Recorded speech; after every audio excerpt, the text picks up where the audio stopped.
I commit myself to serve you all, King, country, and Commonwealth. Prince William, one of the most respected figures in the British royal family, suddenly at the center of a controversy that could end his royal journey. Whispers around the palace corridors speak of family tension, secrets, and unexpected revelations. And shockingly, these rumors aren't just about William or Kate.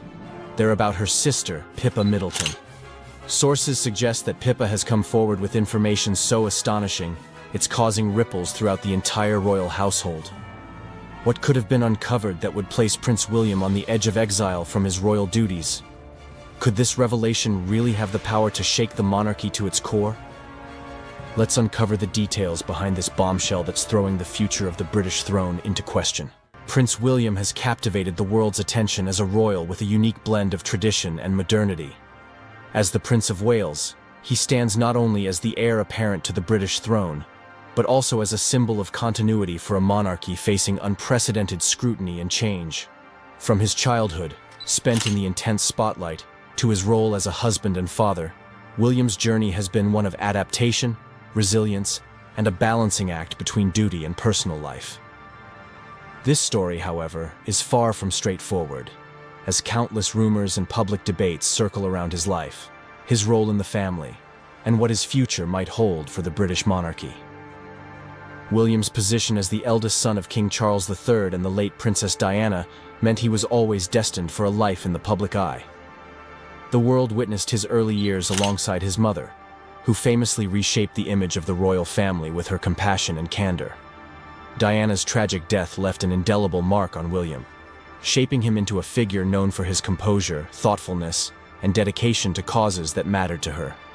It was through her legacy that William first connected with the public, an attachment that only grew stronger over the years. As he matured, his public engagements began to focus on issues close to his heart, such as mental health, wildlife conservation, and support for the armed forces. These priorities reflect a new kind of royal, one committed to addressing contemporary issues rather than merely upholding ceremonial traditions. With King Charles now on the throne, the focus on William has intensified as the public anticipates the next chapter for the monarchy. There is a prevailing expectation that William will usher in a new era when he becomes king, potentially modernizing the institution in ways his father and predecessors never fully embraced. His close connection to his grandmother, Queen Elizabeth II, deeply influenced his sense of duty and approach to royal responsibilities. Many see William as someone who combines his grandmother's commitment to service with his mother's sense of compassion, making him uniquely suited to lead a monarchy in transition. However, this unique position also brings intense scrutiny and speculation. Every gesture, decision, and public appearance is analyzed, contributing to the myriad rumors that surround him.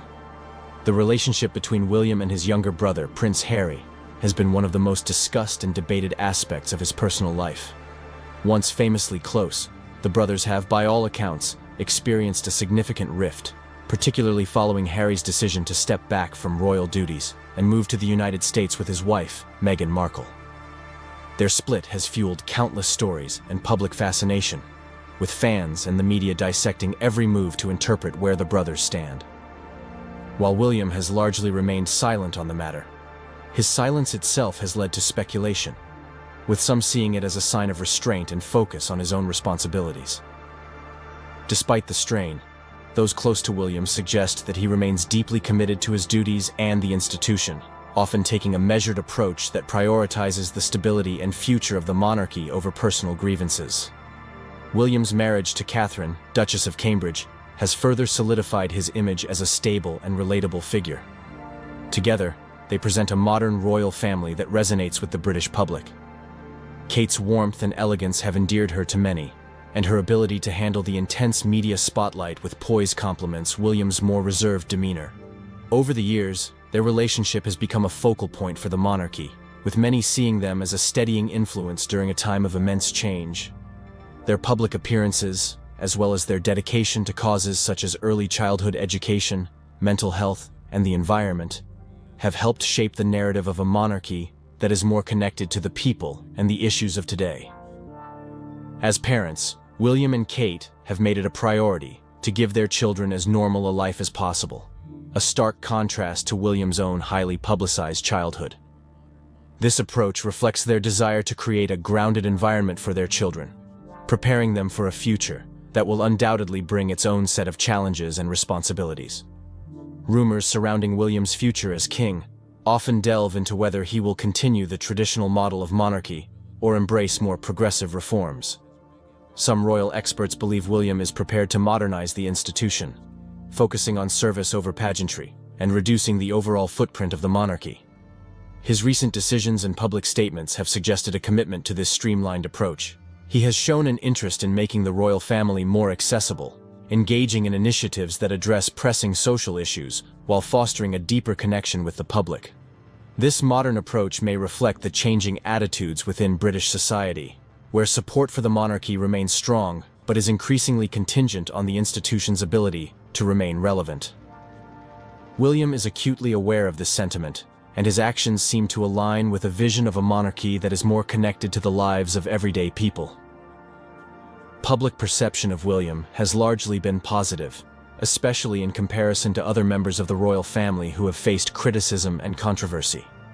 He is viewed as a steady and reliable figure, qualities that are particularly valued as the monarchy faces complex questions about its role and relevance. Polls consistently show that he and Kate are among the most popular royals, a testament to their ability to navigate their roles with respect for tradition while still embracing change. William's calm and composed nature, combined with his dedication to his duties, has helped solidify his image as the future of the British monarchy. However, there is also a recognition that the monarchy must adapt to survive, and many believe William will be the one to lead that adaptation. The influence of William's grandmother, Queen Elizabeth II, is evident in his approach to public service.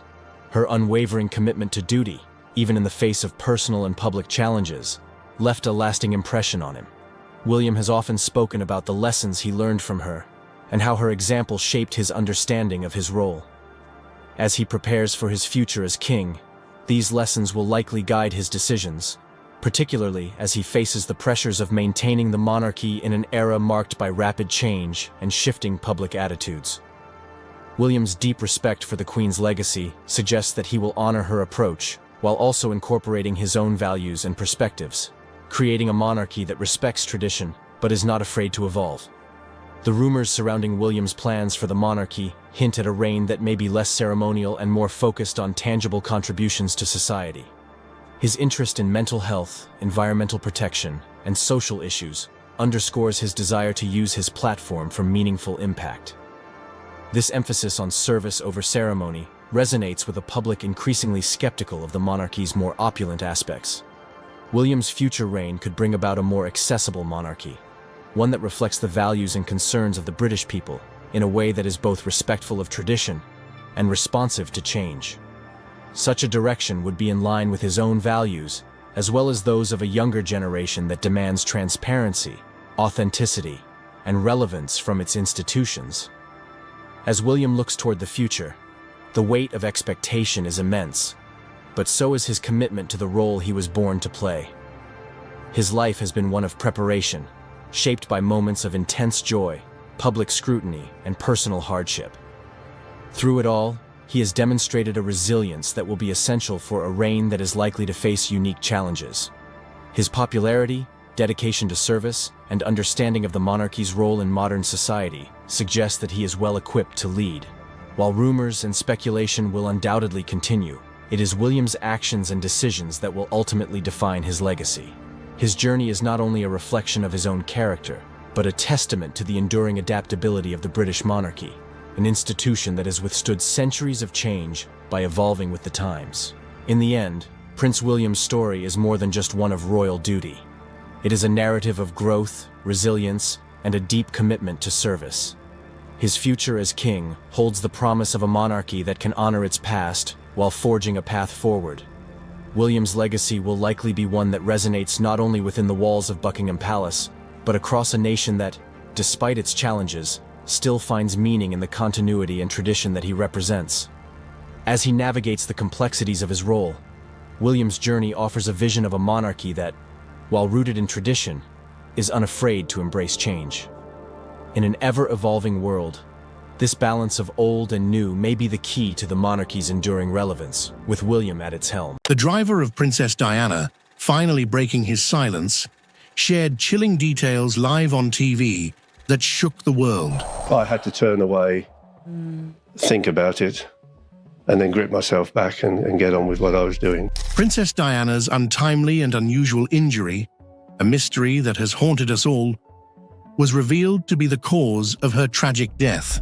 She was talking and they were worried about other people, and it was only later that she had a very unusual injury. I just felt that it was appearing every day in newspapers and various things, and I was listening to people, and that was an emotional day on the day that she... Imagine the driver's shock, hearing of the princess's horrific accident while he was in the comfort of his bed. You got the phone call, and Yes, I can, vividly. What was it like? Where were you? And I was in bed with my wife, and she answered the phone. I had a bit of banter with the guy on the other end, and then she looked round at me and said, "I think you better get up and sit on the end of the bed and take this phone call." His colleague relayed to him with a grave tone that the princess had sustained severe injuries as a result of an unfortunate accident. And it was a colleague from Balmoral who was telling me that Her Royal Highness was actually injured. And put the television on and you'll see. So that's what I did. You know, it was a bit of a shock. Got dressed and then went down to Kensington Palace. Summoned to the palace after the accident, he recounted the surreal and heart-wrenching experience of being thrust into a tragedy. Yes, it was quite difficult because Robin Cook, who was then the Foreign Secretary, was on the television giving what had happened. And he was explaining that she was injured. When in fact the private secretary, Michael, was telling the six of us in the office that sadly she'd... When he landed in Paris, the atmosphere was thick with tension and sorrow, a city mourning the loss of a beloved icon. Yes, the 24 hours was quite difficult. Getting to Paris was fine. Getting to the embassy was great, except I didn't speak French. My wife speaks it fluently, which a phone helped. And I knew one of the military attachés, Brigadier Ritchie, who immediately came into the room, and he used to work with Princess Anne. The hospital was flooded with people desperate to know the princess's condition, a testament to her global impact. So I was taken in to help, where I went to the hotel, and then I went to the hospital, and arrived at the hospital, lots of people about, on I think it was the first floor, and there was a lot of people. The driver, maintaining his professionalism amid the chaos, felt the weight of the world's grief and disbelief. Yes, I mean, I was an ex-inspector, but I did say that perhaps people are expecting lords, ladies and colonels in this in this particular instance, but we were dealt with by Sir Michael J. very, very well, and given everything that I needed, I was given. He described the emotional torment of seeing Princess Diana in a hospital bed, a stark contrast to her usual radiant presence. It's very difficult and emotional to see a person lying in a bed and not in a mortuary. And when I was in the room, which was very, very hot, I looked out of the window and I could see people on a roof. Now, whether they knew where the princess was, I don't know, but that worried me. So I got some blankets because there was no curtains, and we put blankets along the windows, which made it even hotter in the room. And I then went and got some fans to try and cool the room down. And that one moment in my life, which perhaps my professionalism was lacking a little bit, because as I turned round, the eyelashes and the hair of the princess were moving, caused by the fan. And that just struck me. I had to turn away, think about it, and then grip myself back and get on with what I was doing. You didn't believe she would? For a long time. I just refused to accept that she was gone. Part of, she would never do this to us, but also part of, maybe this is all part of a plan. I mean, you really believe that maybe she had just decided to disappear for a time? For a time, and then that she would call us and we would go and join her. Yeah. How long did you believe that? Years. Many, many years. And William and I talked about it as well.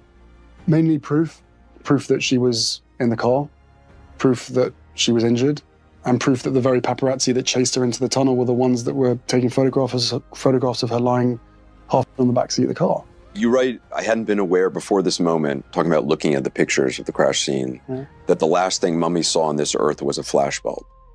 That's what you saw in the pictures. The pictures showed the reflection of a group of photographers taking photographs through the window, and the reflection of the window was them.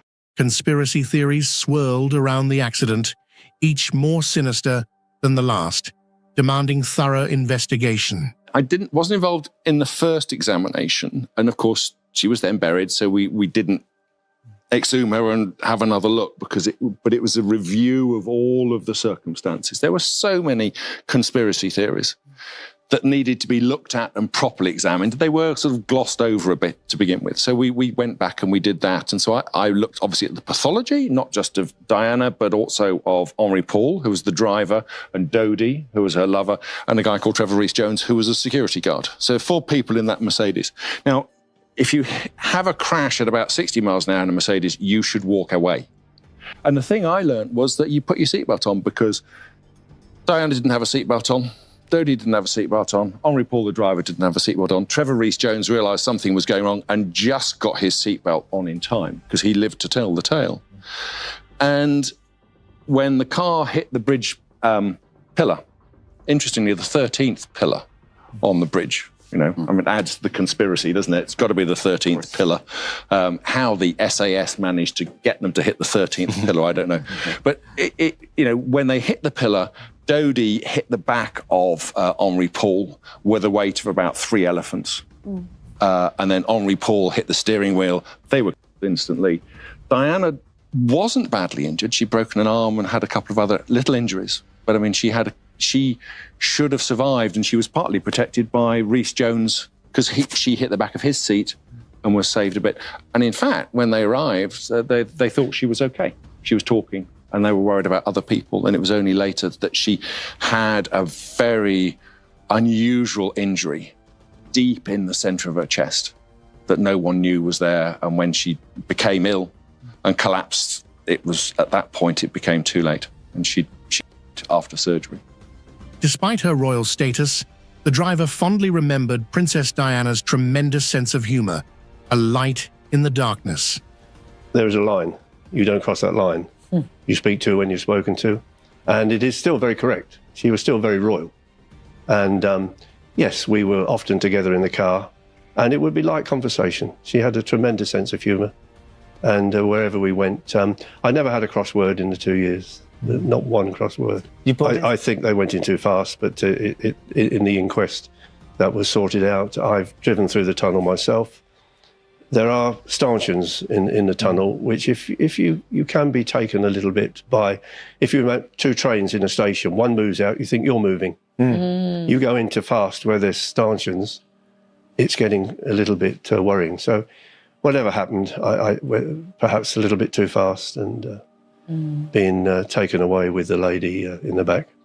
And what are your memories of Princess Diana now? Because, of course, that was such an emotional time and 20 years ago, but when you think back and think of her legacy? A great boss. I felt the last year from August the 28th, when the divorce came through, that year up to she felt to me, because I didn't work with her years ago as a police officer, I was with Princess Anne, but she was good. She seemed to be living a good life and happy. I was in bed in the embassy, and the 2 phone calls came early on and told me that there had been an accident, and clearly I needed to get to the hospital quickly. When we arrived, we were met by the French Interior Minister, Jean-Pierre Chevènement, and he said he had heard that there'd been the accident. She had been badly hurt, but didn't know how badly she'd been hurt. And then Chevènement was taken out by one of the nurses, and he came back in tears, really, and came up to me and said, "I'm afraid she's."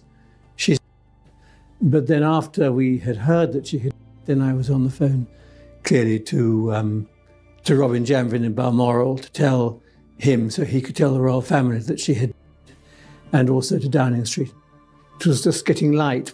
2 Mercedes drew up, and I told him that the Princess of Wales was, he knew that his son had died, and we offered our condolences. Prince Harry, grappling with his own grief, was shielded from viewing the more gruesome photographs of his mother's final moments.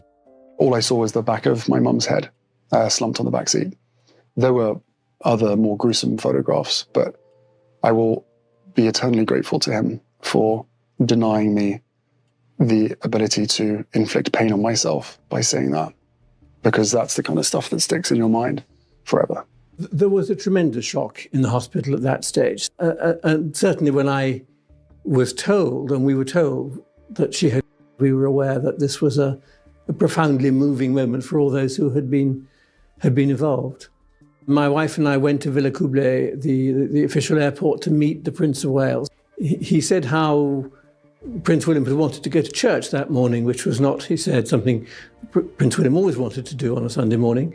So they had been to church, but throughout that day, that morning, he had wanted to do what he thought was in the best interests of two children who had lost their mother rather brutally.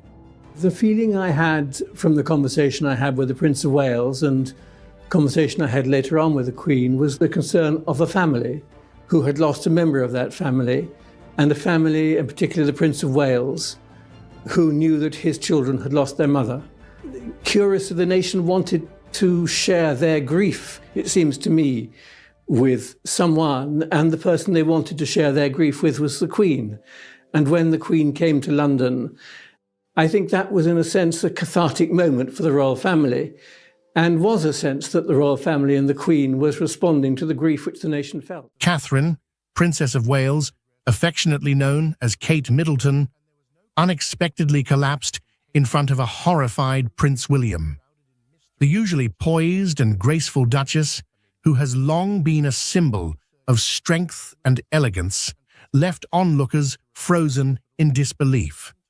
The incident unfolded rapidly, with concern etched across the faces of those in attendance as Prince William rushed to her side, reflecting the gravity of the moment. My work has always brought me a deep sense of joy, and I look forward to being back when I'm able. But for now, I must focus on making a full recovery.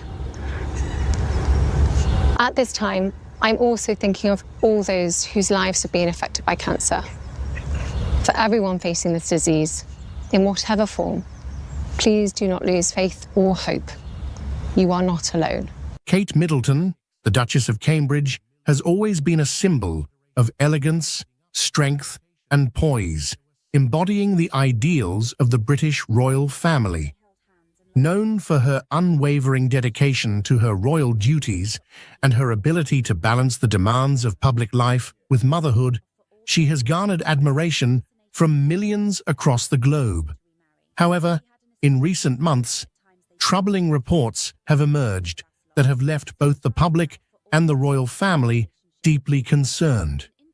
It all began during a prestigious royal event, where Kate Middleton, alongside her husband, Prince William, was expected to make another public appearance as part of her tireless commitment to charity work and royal obligations.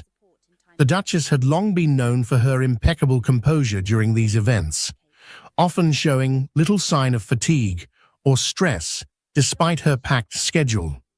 However, what was meant to be a routine engagement quickly turned into a deeply distressing situation that left those in attendance in shock. As the Duchess mingled with guests, those nearby noticed that she seemed slightly pale and was moving at a slower pace than usual. Initially, it was chalked up to the sheer exhaustion of her busy schedule, which had been particularly demanding in recent months. However, things took a dramatic turn when, without warning, Kate collapsed in front of a horrified audience. Prince William, who was standing just a few feet away, immediately rushed to her side, his face a mixture of fear and urgency.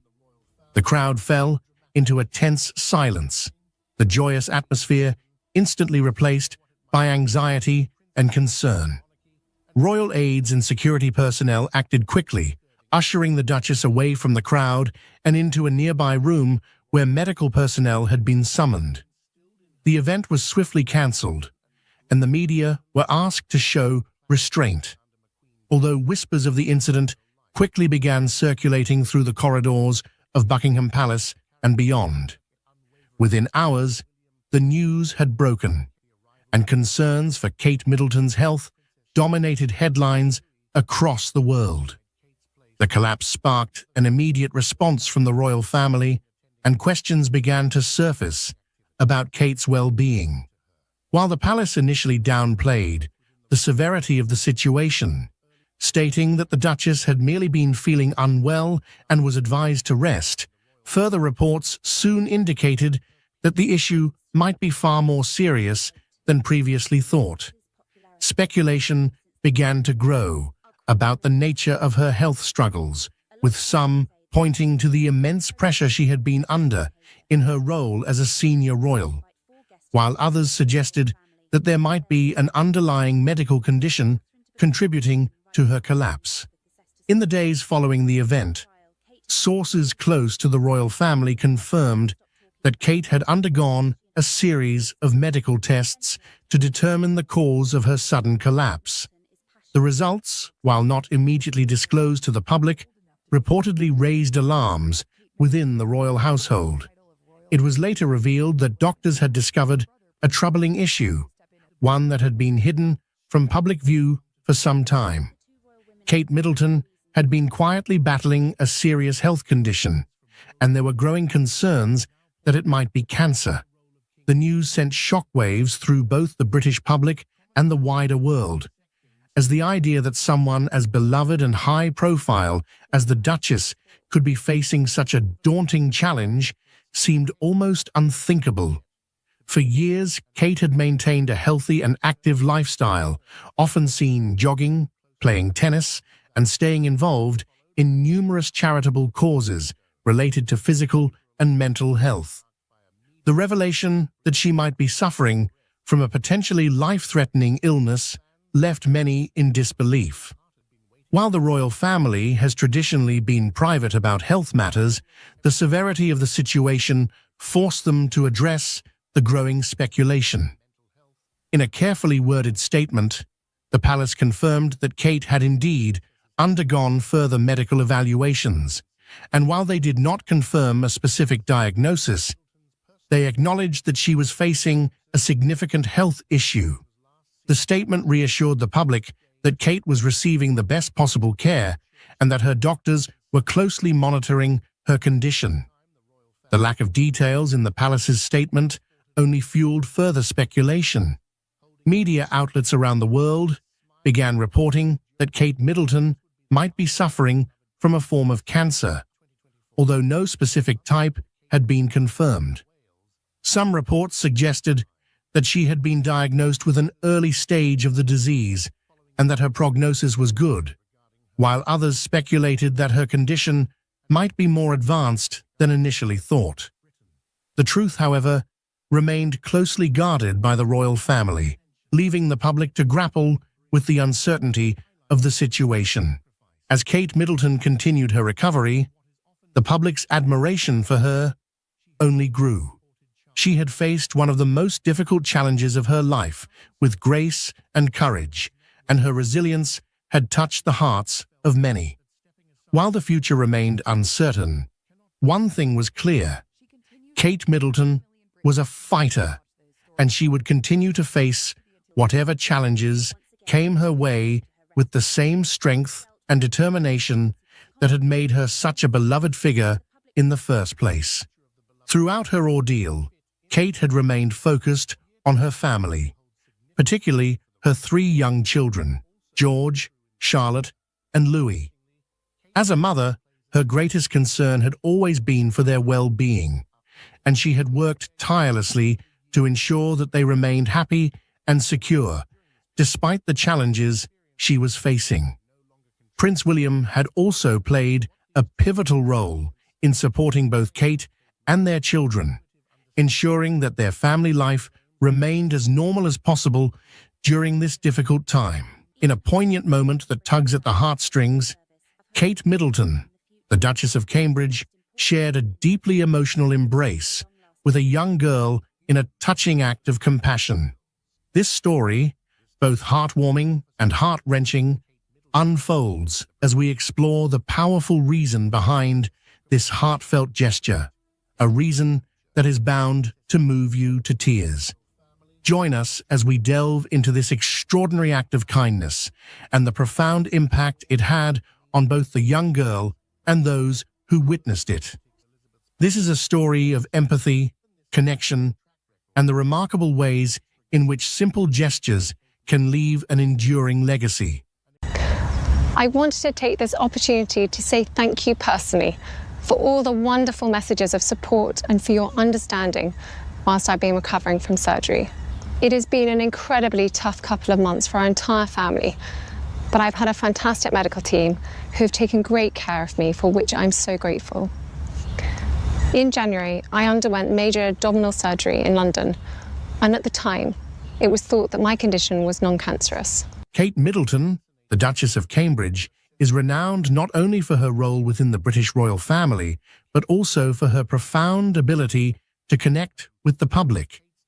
Over the years, she has established herself as a figure of warmth, empathy, and genuine engagement, embodying qualities that endear her to people across the United Kingdom and around the world.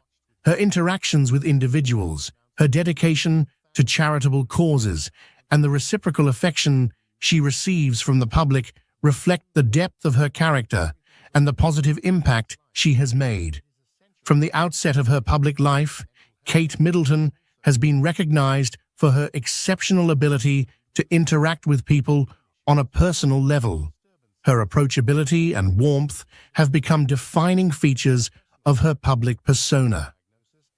In a surprising moment that has reignited discussions about the inner workings of the British royal family, Princess Kate recently made headlines when she appeared to refuse to curtsy to Queen Camilla during a high-profile public event. The incident, caught on camera, has led to widespread speculation about possible tensions between the two royal figures. As protocol usually requires the Princess of Wales to show deference to the Queen Consort with a curtsy, Kate's decision to bypass this traditional gesture has been viewed by some as a pointed act of defiance, possibly reflecting underlying discord within the royal household. This moment, though brief, has added a new layer to the ongoing narrative surrounding the dynamics and relationships among the senior members